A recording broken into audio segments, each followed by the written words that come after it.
السلام علیکم ورحمۃ اللہ وبرکاتہ۔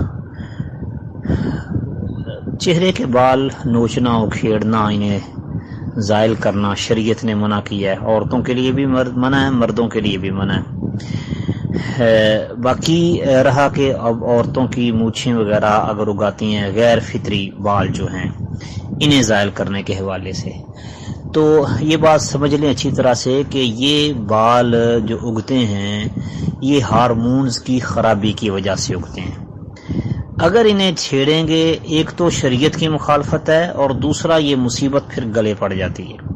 اس کے لیے انہیں چھیڑے بغیر، ہاتھ لگائے بغیر علاج کروائیں۔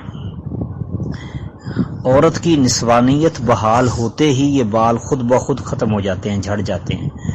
جانڈ ایک بوٹی ہے، ہمارے علاقوں میں پائی جاتی ہے، کشمیر سائڈ پہ ایک وافر مقدار میں ہوتی ہے یہ، تو یہ ان کاموں کے لیے بڑی مفید اور مؤثر ہے، اور یعنی کہ اس کے ساتھ یہ فائدہ ہوتا ہے کہ جو ہارمونز کی گڑبڑ ہے وہ درست ہو جاتی ہے، بلکہ اگر عورتوں کی مینسز کی پرابلم ہو وہ بھی ٹھیک ہو جاتی ہے۔ اور عام طور پر یہ ہوتا ہے کہ جن عورتوں کا کہ یہ چہرے وغیرہ پہ بال نمودار ہوتے ہیں اس طرح کے غیر فطری، ان کو ساتھ ساتھ یہ رحم کی بیماریاں اور قابل خصوص رحم اپنا یہ مینسز کا مسئلہ بھی ہوتا ہے، ان کی ڈیٹ فکس نہیں ہوتی، یہ پرابلم ساتھ ضرور ہوتا ہے ان کو۔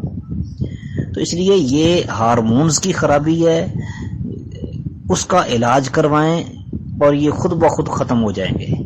لیکن ان کو اکھیڑنا، نوچنا، کاٹنا، مونڈنا یہ شریعت نے منع کیا ہے۔